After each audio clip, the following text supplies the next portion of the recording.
लागते. फायदा काय? फायदा काय? हा, काही उपयोग आहे का?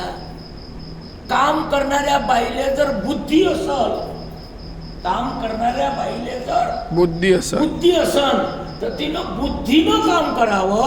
कशानं? 20 बायाची कमाई एकटीनं करावं, 3 मोलकरीना ठेवाव्या, 17चं वाचन.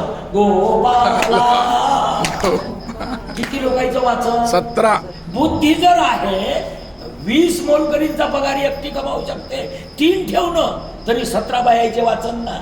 हा, मी कामातच आहे, मी कामातच आहे, मी कामातच आहे. लक्षात घ्या, तू कामात आहे त्याच्यातून निर्माण काय आहे हे महत्वाचं आहे. कर्म करतोय पण त्याच्यातून निर्मिती काय आहे असं ज्ञानानं त्याचं संशोधन करावं. मी कर्म करतोय, निर्माण काय होते त्याच्यातून, निर्मिती काय आहे, आणि जी निर्मिती आहे त्याची साधना आहे का?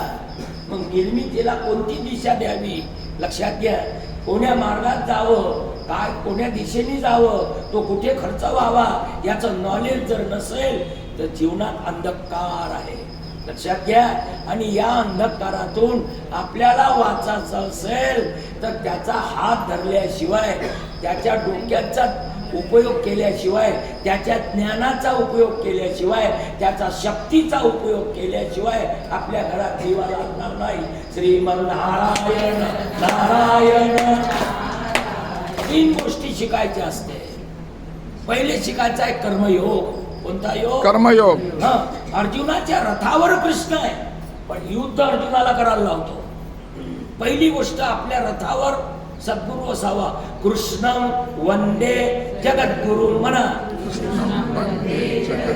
ज्या रथानी आपल्याला युद्ध करायचं आहे, ज्या रथात बसून युद्ध करायचं आहे, त्या रथाचे दोर त्याच्या हातात असावे. पहिला मुद्दा.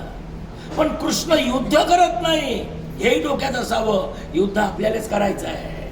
युद्ध आपल्याला करायचं आहे. लढायचं आपल्याला आहे. आपल्या मुक्कामापर्यंत चालत आपल्याला जायचं आहे. पण आपल्याला रस्ता माहित नाही. रस्ता त्यांना विचारावा. कोण्या रस्त्यानं गेल्यानंतर मुक्काम येतं. लक्षात घ्या. आणि म्हणून आपल्या जीवनात दिशादर्शक ज्याला म्हणतात. आता वरून विमान चालते, काही असे बोर्ड लावले आहे का? आपल्या रोडनं काय यायला लागले? नागपूर बांध केलाय असा, घुगुस असा बांध केलाय, यवतमाळ असा बांध केलाय. वरत आहे का काही? हा, मग बरोबर मुंबईचं विमान कधी कलकत्त्याला गेलं का? नाही. दिशादर्शक आहे. काय आहे? दिशादर्शक आहे. एक सांगू, रस्ता चुकला तर चालते. माझ्या बोलण्याकडे लक्ष देत का? रस्ता चुकला चालते, दिशा नाही चुकली पाहिजे. समजा रामभाऊजी तुमचं घर या दिशेला आहे, एखादी गल्ली चुकली ना येता येईल, एखादी गल्ली चुकली तर येता येईल, पण दिशा चुकली, घर इकडे आहे इकडे चालत गेला, मग कठीण आहे. माझ्या बोलणं, रस्ता चुकला तरी संसारी माणसं आहात तुम्ही कबूल करा का नका करू. दिवसभरात 50 वेळा चुकता, एकच वेळा नाही. किती वेळा? 50 वेळा. एवढं जरी माझ्या भागवतात मानं ढोलवत असल्या, बरोबर आहे महाराज, बरोबर आहे महाराज. हो, मग ते शेजारचे म्हणतात तिथंच माना डोलवते महाराज. कसे आहे महाराज हे तुम्हाला माहित काय आहे महाराज? अरे संसार आहे, चुकणारच आहे. पण एक गोष्ट लक्षात घ्या, रस्ता चुकला तर चालते, दिशा नाही चुकली पाहिजे. दिशा नाही चुकली पाहिजे. रस्ता जर चुकला, दिशा बरोबर असेल, एखाद्या गलीचा फरक पडेल, जास्त फरक नाही पडत. थोडस वापस येऊन टर्न होता येईल. कलकत्त्याच्या गाडीत बसावे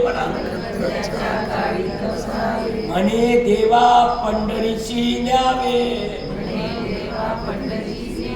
ऐशा प्रार्थनेशी फळ पावे, कोणी सांगितले. तिकीट काढलं पंढरपूर. आता नागपूरच्या स्टेशनवर पंढरपूरची गाडी लागते, कलकत्त्याची लागते. स्टेशन एकच आहे पण एकाच वेळेस दोन्ही गाड्या लागते. लक्षात घ्या. ते उभी असते हे योग्य असतं. कधी कधी कलकत्त्याला जाणारी उभी असते, कधी दिल्लीला जाणारी, मद्रासला जाणारी, राजधानी तशीच राहते. राजधानी उभी असते. एका स्टेशनवर 2-4 गाड्या तर नेहमी उभ्या असते. तिकीट पंढरपूरचं प्लॅटफॉर्म कलकत्त्याच्या गाडीचा ठरला नाही आहे आणि पुण्याच्याही गाडीचा ठरला नाही आहे. त्यावेळेस जशी सिच्युएशन असेल त्या पद्धतीनं त्या प्लॅटफॉर्मवर गाडी लागते. ती गाडी 15-20 मिनिटं अगोदर डिक्लेअर केल्या जाते की अमुक प्लॅटफॉर्मवर लागणार आहे. लक्षात घ्या, काही 8 दिवसा अगोदर कधी कधी तर आम्ही असा अनुभव पाहिला, डिक्लेअर केल्यावर सुद्धा, डिक्लेअर केलं तरी वेळेवर बदलून जाते.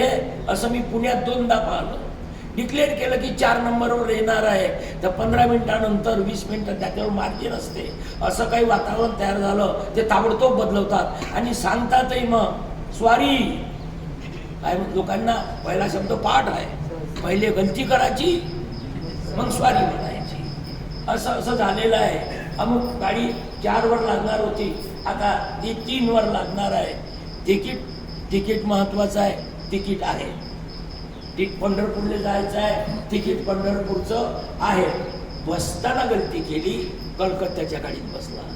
पण जवळजवळ गाड्या हुशार माणसाच्या चुकतात, अज्ञानाच्या नाही. हे विशेष आहे. अज्ञानी माणूस गाडीत बसल्यावर सुद्धा शेजाऱ्याला विचारते, भाऊसाहेब हे पंढरपूरला चालली ना.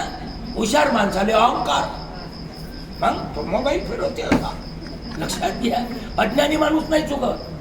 तो बसाच्या अगोदरी विचारते, भाऊसाहेब हे महाराष्ट्र एक्सप्रेसच आहे ना, हे अकोल्याला थांब